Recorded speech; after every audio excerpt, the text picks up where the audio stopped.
Hello, everyone. Sue.oneschuk here, continuing our lessons of A Course in Miracles from the Workbook of A Course in Miracles. So I'll begin today by reading the lesson, and we're on lesson 38. And the lesson is, there is nothing my holiness cannot do. Your holiness reverses all the laws of the world. It is beyond every restriction of time and space and distance and limits of any kind.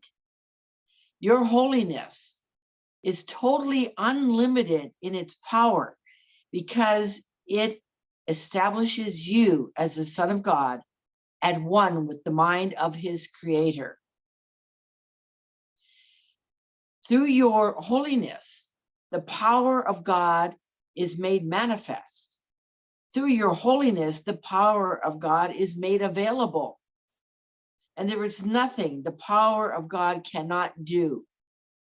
Your holiness then can remove all pain, can end all suffering, all sorrow, and can solve all problems. It can do so in connection with yourself and with everyone else. It is equal in its power to help anyone because it is equal in its power to save anyone. If you are holy, so is everything God created. You are holy because all things he created are holy. And all things he created are holy because you are.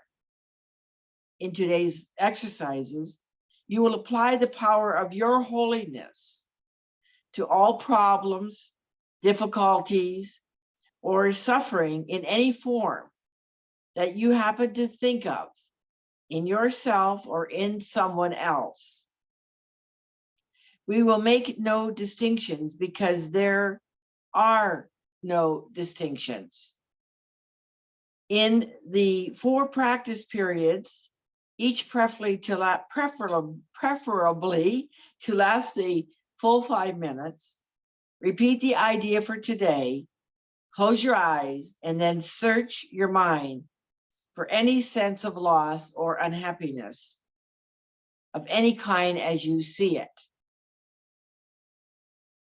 Try to make as little distinction as possible between the situation that is difficult for you and the one that is difficult for someone else. Identify the situation specifically and also name the person concerned. Use this form in applying the idea for today. In the situation involving blank, in which I see myself, there is nothing that my holiness cannot do.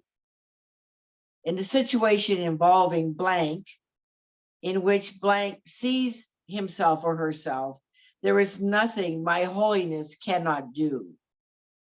From time to time, you may want to vary this procedure and add some relevant thoughts of your own.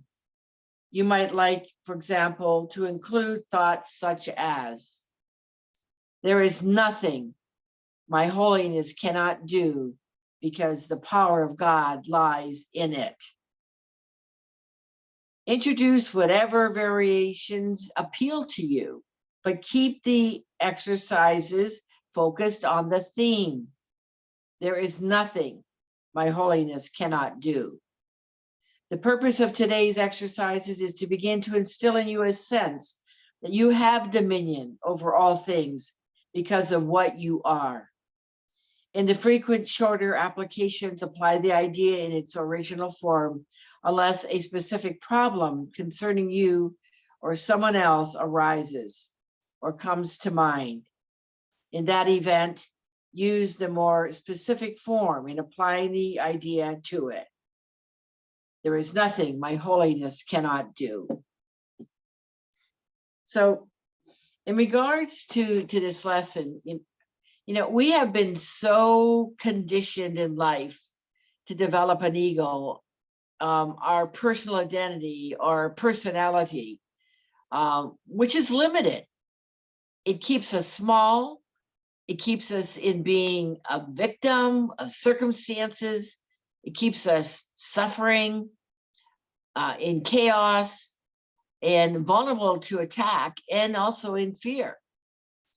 So in paragraph 1, it says, to repeat it here, your holiness is totally unlimited in its power because it establishes you as the Son of God, at one with the mind of his creator. And then remembering back in lesson 30, it was, my mind is part of God's. I am very holy. So in our Christ mind, our right-mindedness, we are invulnerable. We're innocent in the eyes of God, guiltless, and we are light and love. And our holiness exists here. So Marianne Williamson says, our greatest fear is not that we are inadequate. Our greatest fear is that we are powerful beyond measure. And then in paragraph 3, I believe it is, it says that, I'm sorry, in paragraph 2, it says that, and there is nothing the power of God cannot do. Your holiness can remove all pain. Your holiness can end all sorrow. And your holiness can solve all problems. So again, our greatest fear is not that we're inadequate. Our greatest fear is we're powerful beyond measure. Can you imagine that? And what was just written and spoken of in terms of ending all sorrow and pain? So you know, we have a choice. We have a choice to live from cause and effect of our ego thoughts. You know, ego thoughts causing the effects of what is, you know, what we see in the world. And, or, you know, or we can choose to live from God's cause and effects, from our right-mindedness or from our holiness. So as it says as well in this lesson, there is nothing my holiness cannot do, because the power of God lies in it. All right. As you practice today, throughout the day with this lesson, again, the opportunity to be in touch with, to be aware of, to be practicing your holiness is made available to you by doing these exercises as indicated here. So look forward to seeing you tomorrow in the next video for lesson 39.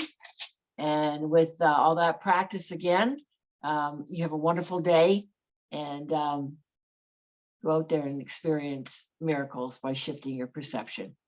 All righty, bye for now.